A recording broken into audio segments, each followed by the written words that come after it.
YouTube? Welcome back to Locked In Anglers. Today I'm going to talk about one of the best ways to catch fish behind somebody, and some of the best ways to just catch more fish.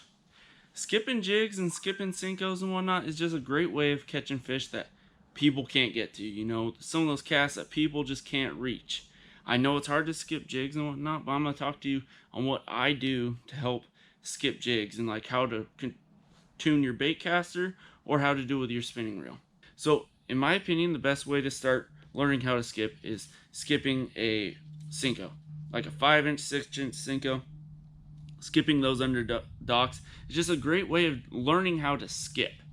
Now, you'll learn all your fundamentals using the spinning rod and whatnot, and the great thing about the spinning rod is it's not going to backlash. You know, you can hit a wall, you can hit everything, and it's not going to blow up in your face, and it just makes it easier for learning. So once you get it all dialed with the spinning rod, you know you get your rotation and your snap, because you really need that snap to really give the momentum to the bait to get it under stuff and really skip across the top of the water. So once you get all that down, it'll be great and make it easier for when you get to the baitcaster. Now, when you want to run a spinning rod when you first start, in my opinion, you need a little bit stiffer rod, but with a little bit of tip. So because you need all that tip to really get that rotation and that snap.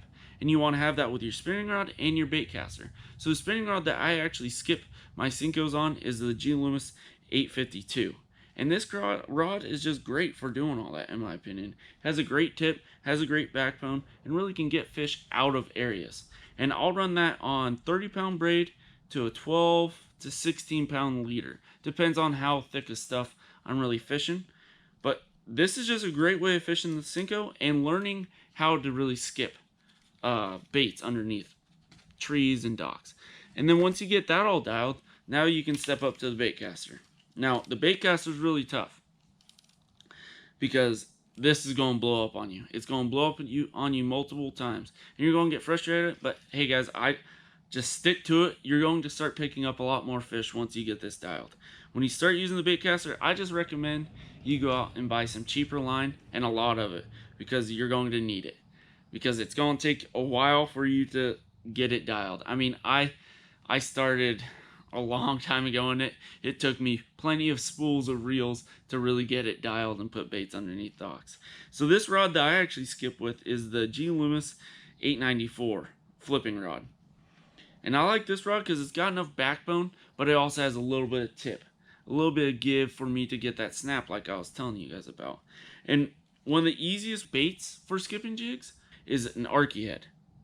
So you throw arky heads because it has that flatter spot right there, you know, a little bit arc, so that you can get the water to go underneath that. And then I always will put a flat trailer like the Beaver or D-Bomb or something with that flat surface, so that you can really skip it across. You know, I mean, you can't really skip a round rock, right?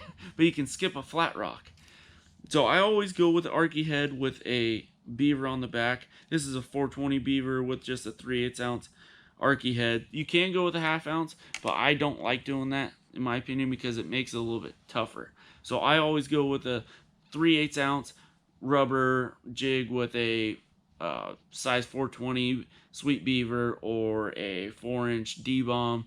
They're just great baits for skipping under docks. Those are my go-to if I'm not throwing the Cinco under there. And so now we'll get to like some of the fundamentals of skipping for you guys. So you really want to get that rotation around. You want to whip your rod or rotate your rod. Like I always rotate and snap, rotate and snap. And so you want to do that so that you can really get the momentum of it. So I leave about, I don't know, I think 8 to 10 inches of line out, about that much line out for my skipping, so that you can really get that round and whip. And when you guys first start with the baitcasters, first thing I want you to do, I want you to take your spool speed and just tighten it. Tighten it real good. Tighten it until it's not falling down. Like it is not falling down. And the only reason why I want you guys to do that is it's going to save you guys some backlashes. And it's going to be tough for skipping with a tight spool. And the reasoning is because you're going to be skipping and the spool's so tight that's going to rise your bait up.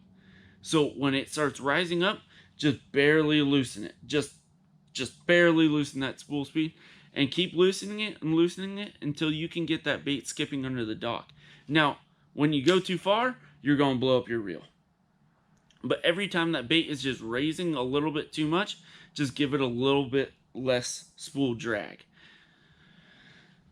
So once you get that all dialed and whatnot, I mean, shoot, that's pretty much all you really got to do is really get the fundamentals down and really control your spool speed.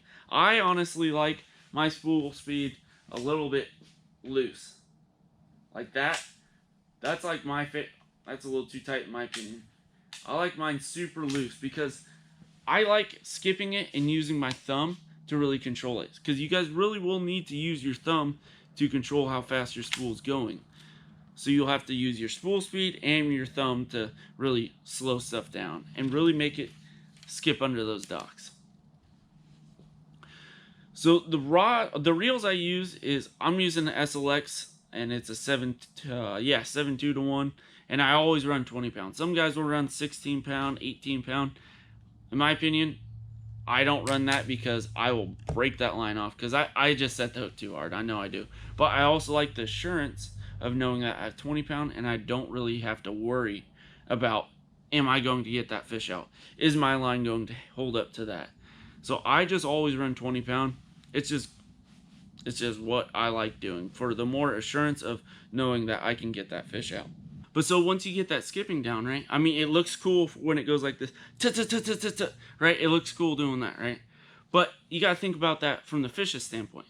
What in nature really skips under a dock like that or skips across the water like that? Not a whole lot, right?